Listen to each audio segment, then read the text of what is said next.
Today's date is oh, excuse me. No, I don't mean one tickle my ears, I do. I was just scratching my ear. Today's date is September 15th, 2003, and we are here at the Riley County Courthouse on 3rd Street, and I'm with Dick Jepsen, a World War II veteran, and also Diane Gade and Alton Lee, who are on the camera today. So, Dick, thank you for coming, and would you tell us where and when you were born and raised? Well, according to my birth certificate, I was born in Lincoln County on the 29th of June, 1925. Mm-hmm.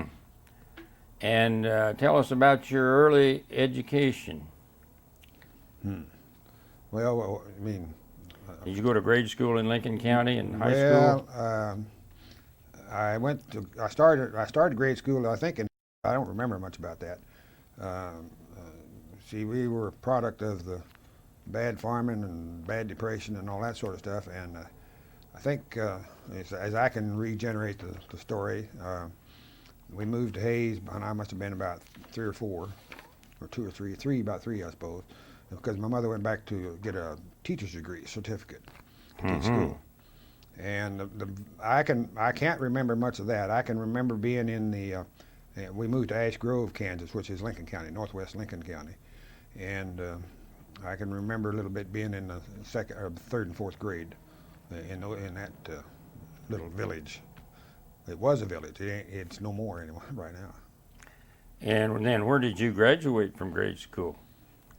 Well, I graduated grade school. Well, from there we went to Vesper, Kansas for a year, and then I went, so we could get a living wage, or she could get a living wage, we went to Reno County, Mount Hope for a couple of years, and then went to Arlington. And I graduated from the Arlington grade school in 38, whatever, 39, someplace in there. In high school? High school, I went to Arlington 3 years, and then we moved to the little town of Raymond, which is in Rice County, oil town there. And I graduated, I went 1 year there, my senior year. I got some interesting pictures. I hadn't even seen those. I guess between my junior year and my senior year, I must have grew a foot or something, because they showed the basketball team of 4 players about here, and here I am up here. I couldn't believe it. I didn't remember being that much taller, but I guess I was. Then what did you do right after high school? Well, I graduated a little early out of high school. I was 16 when I got out of high school, so I tried, of course, that was in 1942. And of course the war was on, but and I wanted to enlist, but because of my eyesight, which isn't reflected right now since I've got some implants, but I wouldn't allow. I had 2200 vision, and I couldn't cheat or lie on the eye charts or anything else. So my dad had gone to California to work in the shipyards. So I thought, well, I'll go out there and maybe find a job. Maybe I can, sign up out there somehow or another. So I went out there and worked in the shipyards, but they wouldn't. They weren't any dummies either. They couldn't see very well. So that's what for that year. And then in early '43, when I knew I was going to be 18, or pretty soon, I decided I wanted to be drafted from Kansas. So I came back to Kansas, worked on a farm there in southwest of Hutchinson for 3 or 4 or 5 months. And then as soon as I got to be 18, the draft board sent me a notice. I think it was 25th of August or something, '43. On 8th September, I was in service. And where were you inducted? At Fort Leavenworth. They paid her, gave us a bus ticket, or put us on a bus. They didn't give us a ticket, and sent us up to Leavenworth. Mm-hmm. Stayed there about a week. And then where? Then went down to Camp Gruber. I don't know if anybody around here has been to Camp Gruber. It's Oklahoma, Muskogee, right outside Oklahoma, Muskogee, Oklahoma. Was that basic training for? Yeah, it was a brand new division, the 42nd Infantry Division. I guess it just been called or reestablished or whatever they call it. And I think we were probably the first trainee. The cadre was there when I got there, but I don't think anything else. I don't think there'd been anything else in there. And so I was part of the 42nd Company M, I think it was, of the 232nd Regiment. And Company M was a heavy weapons company, not a rifle company, but a heavy weapons company. That's where took my basic training. What do you remember most about basic training? Hard work. It was hard work for I think about everybody. Of course, since I'd worked in the shipyards, that wasn't all that easy, but it wasn't as hard as farm work. And of course, that 3 or 4 months I'd worked there on the farm in Reno County put me up. The 5 o'clock getting up time didn't bother a bit because that's why we always got up anyway. And the marching, well, that was a little bit, but not bad because in those days, 18-year-olds didn't have the kind of money we have today, and you didn't have a car. I had a horse, or I had access to a horse. I didn't own a horse. So about everywhere I went, except maybe on Saturday night if we went to town, I'd ride the horse or walk. So I was in pretty good shape. Mm-hmm. But the kids that came in off the city streets, they weren't, and it was tougher for them. Now, did you choose that branch of service, or how did you get into the 42nd? No, I was in infantry, but I put down, well, I wanted Air Force. Of course, everybody wanted Air Force. Well, my eyesight wouldn't, if I didn't have my glasses on, it was pretty tough to see the airplane, let alone. So I put down artillery because my cousin was in artillery. I think, either had been in Africa or was going to be in Africa, but he was in artillery. Oh, I think, that was my reasoning. Mm-hmm. Well, they didn't need any artillery people, but they put me in infantry, and okay. So then, how many weeks did you spend at Camp Gruber? Well, let's see. Went in there first. I probably got down there about the 15th of September, I suppose, something like that. And the basic training was over by 16 weeks, I think, or something like that. So I made it pretty close to the end of December, and I'd done well enough on the ACT scores that I was going to go to the ASAP program, I guess it was. And so I had my bags all packed to go, but then in mid-December they decided they didn't need any more of those, so they canceled it. So I unpacked, and we went on to. The Army has several stages of training, and we had the basic training, which everybody gets the same, and that's more for the individual. And then you get some squad and unit type training for 2 or 3 weeks or a month or so, and then you get on company size. That's where the company commander, you got another couple hundred, 200, 300 guys out maneuvering around, and then finally we got cleared up to battalion. So I had a lot of training, a lot more than some of those guys come in, say 8 months or a year later, who just all they did was went to the replacement centers and got that 16 or 18 weeks, and then boom, they were overseas. So they didn't get all that much training. So I had that. So but we were getting kind of antsy, several of us, but we wanted to get overseas. We didn't stay there. The general around, what was his name? Collins, I think Harry Collins. They called him Hollywood Harry because he always had a cape and he looked kind of like Superman or something. But he kept saying, well, he was assured by the Pentagon that the 42nd Division was going to go overseas, but we couldn't wait. So we finally got transferred. I'll put it that way, and so we got sent. Son on out about I don't remember when the orders were, maybe first mid-April, something like that, and it just takes time to move people around. If you haven't been in the service, you don't realize how much preparatory time it really takes to move a large group. Now you can move a squad or a small special force unit pretty fast, but so by the middle of May I'm in port of embarkation at Boston. And unfortunately, I guess, I did get a good case of poison ivy. And I didn't think much about it, but they gave me some salve and put me on the ship anyway. But afterward, I don't know, a long time later, I got thinking, well, that guy wasn't very friendly, and I think he probably thought I went out in that poison ivy, so I wouldn't have to go overseas. I don't know that, but I just, I wouldn't be, there were people that wouldn't do that. Oh, yeah. Because we had some in our unit, which I was kind of surprised at, but anyway, and we left there, I don't know, mid-May, 17th May, someplace in there. Took us 2 weeks to cross that Atlantic Ocean in that darn old thing. just kind of chugged along, but it wasn't not too exciting. It had a couple of depth bombs you go off out, but they were still, you could hear it, but they weren't very close. And we never had anything, but the other guys weren't nearly so lucky. So, Now, where did you land? what do I want to say? What's the town up there in the north in Scotland?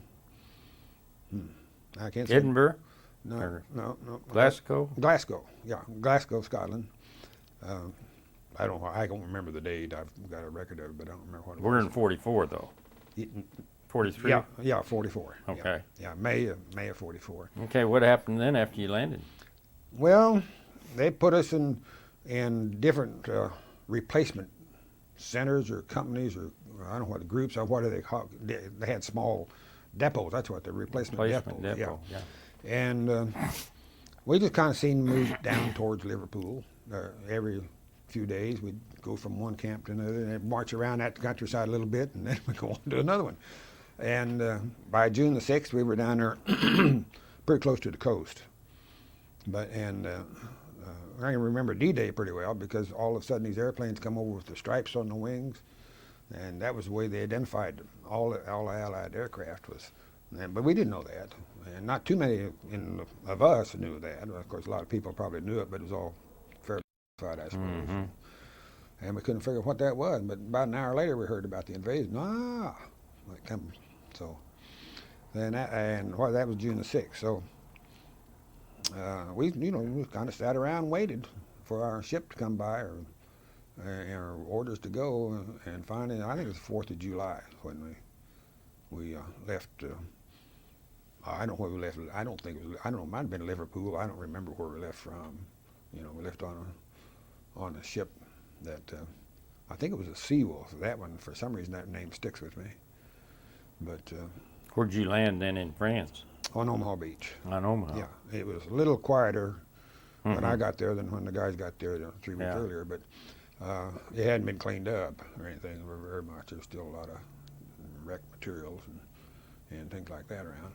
What was you thinking about all that damage and destruction? And You never believe it. I'm 18 years old. No, I'm not. I'm 19 now because Roosevelt said, you're not going to send any 18-year-old kids into combat. That was a word. I'm beginning to wonder, where I'm going but you got to understand, I'm a macho 18-year-old kid, and I couldn't wait to get over there.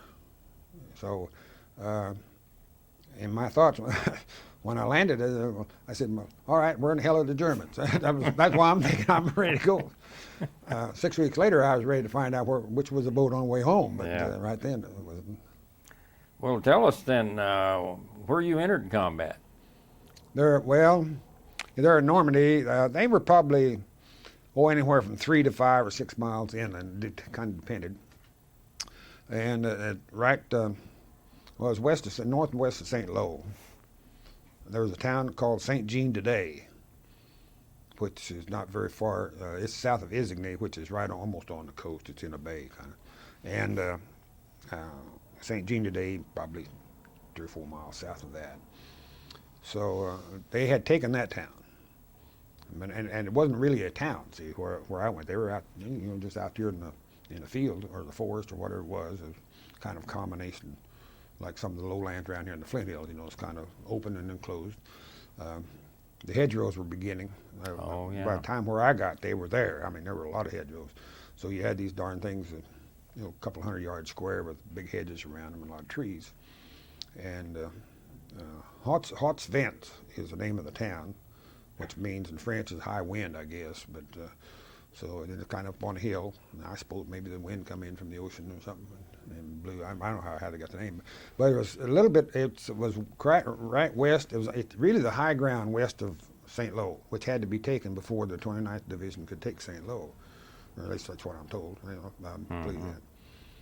I think the 9th Division was on our right. They were over on the other side, and the 29th then was over here on this side, on the east side of it. So when was your first action, and can you describe it?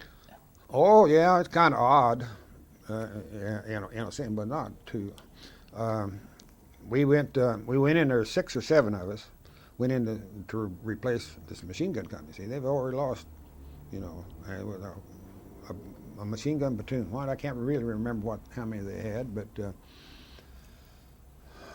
probably had 30 people in the platoon, 30, 60, two platoons. They've only been in combat. Well, it's been a couple of weeks, but so not every day you're fighting.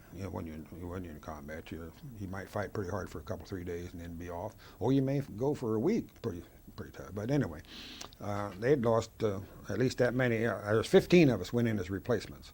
Some went to the mortar platoon, which is part of this heavy weapons company, and then the rest of us went to these machine gun companies, platoons. So they got us together, and this had to be midnight because it doesn't get dark over in July until about 10:30, 11 o'clock, and really dark by 11:30.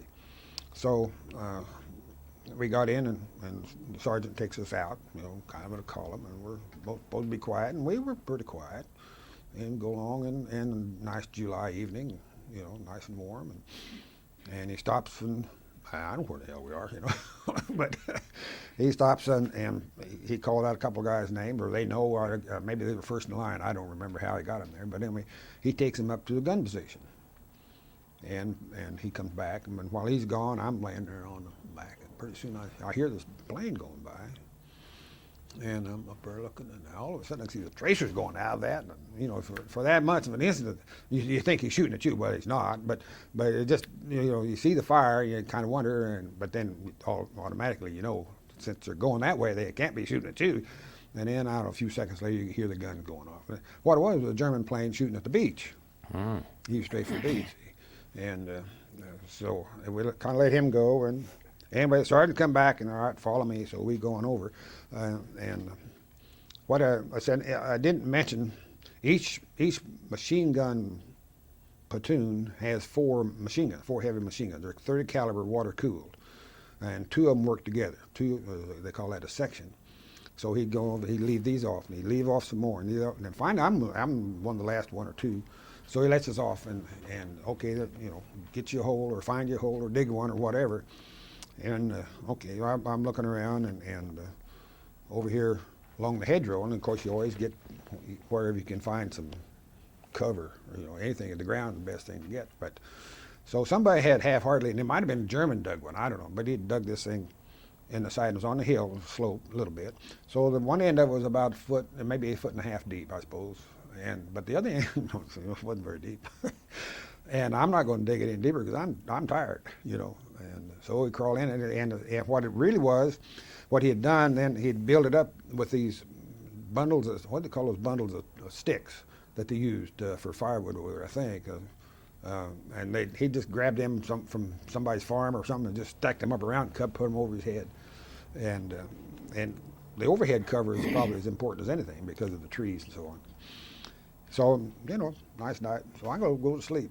And I'm asleep all night, and all of a sudden, boom, bang, it wakes me up, and bang, these are pretty close. They're getting pretty doggone close, and I couldn't figure out what the hell was going on for a minute, but it didn't take, after the first shell, and you kind of got awake. Well, you knew what was going on, so dropping those things in, and then finally, after the second set come by, well, you could hear you could hear the mortars.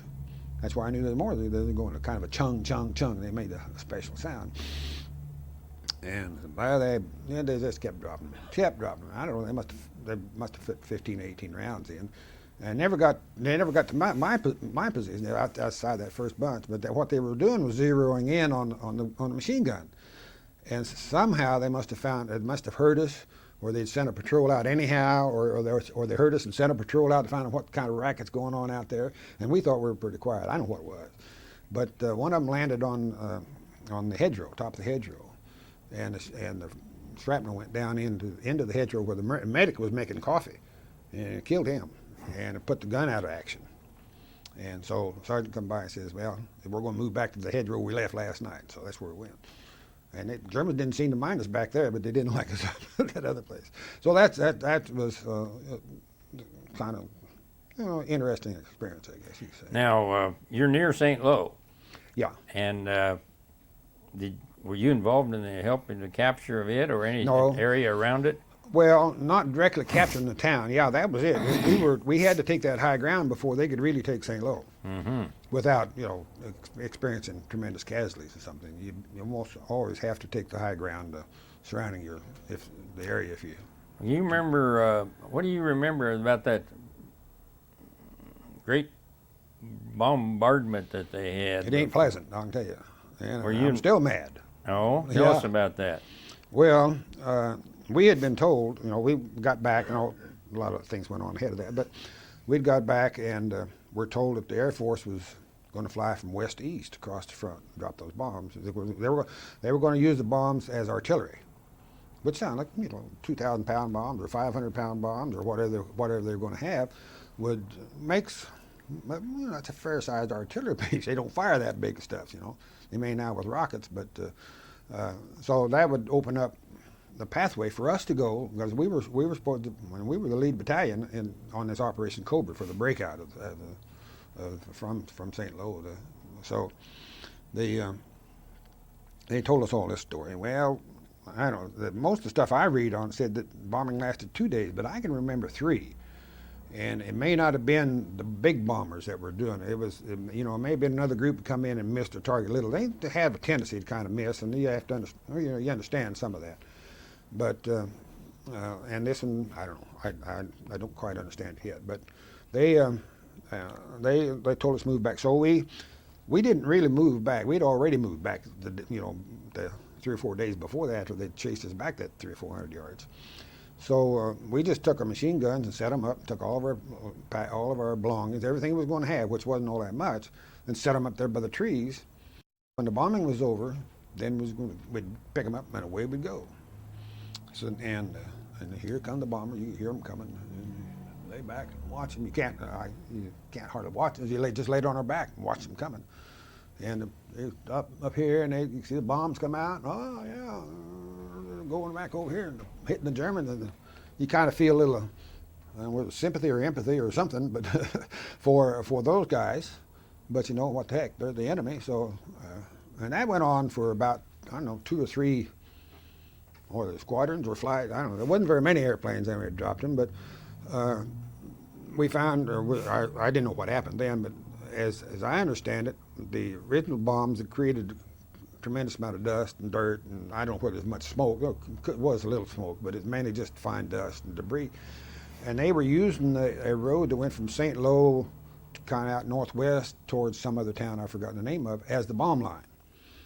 So that would, when the plane come up there and got that in their sight, that's when there go the bombs, boom, out they go. And that worked fine for the first ones. But the wind was in the south, and they created all this dust. And pretty soon the dust kept coming over and obliterated that damn road. And there was another one about a half or a mile, I don't know how far north of that, several hundred yards anyway, or several thousand yards. And the next guys then coming back, they didn't see the first one, and so they dropped them on the second line. That's why I understand what happened. Well then, of course, that moved them back about 2,000 yards or whatever the distance was, and they were landing right behind us. Some of them, in fact, landed about 2 miles back behind. That's what killed General McNair. So it was pretty hectic, and we saw them. And you didn't have to be a rocket scientist to notice they dropped them back there, and those fell over there. Then if you come back, they're going to come here. So we were all heading for the holes, and got in there, and I was not safe enough, but I wasn't hit. But we were bounced around. It just seemed like we was either up against the top of that thing or the sides of it, and bounced around there for. Well, I don't know. It seemed like forever, but probably wasn't only a couple of minutes. I don't know how long it was before they tried to light some flares, and the flares you can't see the flares very much because of the dust and smoke, particularly the ground stuff. The smoke, what they call smoke bomb or whatever they threw out. Now the ones that you fire up in the air maybe, but I suspect somebody got on the radio and cut them off right quick. And we lost. We lost all of our machine guns, I guess, and had to go back to the supply and get those, which delayed our attack a couple of hours. But we went ahead. Well, now, did this bombing allow the troops then to break out of this area? The bombing didn't have anything it was supposed to, but I don't think it did any good. That's my own personal opinion because of the loss we had. We lost a lot of tanks, and a lot of men. We had 645 guys killed that day, and or casualties. I don't know whether they're all killed or not. I better. Boy, that's a big mistake. Yeah, yeah. Well, that's just our division.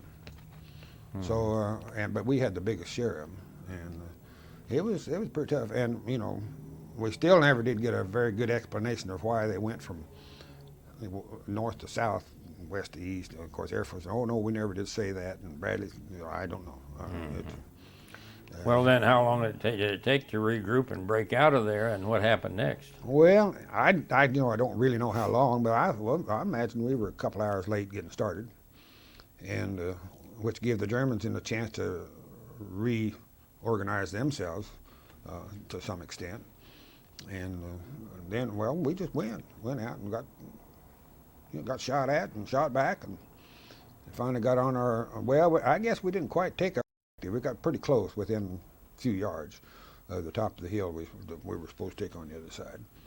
And then the second, see what you do with an infantry division. My understanding is you use that to break the line, and then when you want to make the breakout, then that's when you put the tanks in. Mm-hmm. And that's when we were supposed to get clear up to the top of this hill, and or this area, a ridge line. And the Second Armored would go on through. Well, the Second Armored had a couple of hundred yards, but there wasn't anything there. We had it. I spent the night. Then we fought till about 1 or 2 o'clock in the morning across that stuff. As much as you can fight at night in those raunchy old hedgerows and whatever they are, you can't see much. But anyway, we got up and sat on. We set our gun up on the edge of one of these darn bomb craters they had. I don't know how it was big. It was about 30 foot. They must have had the 2,000-pound bombs over there, because in our area where they lit, all it was mainly shrapnel. But further back from us, it just blew the hell out of stuff.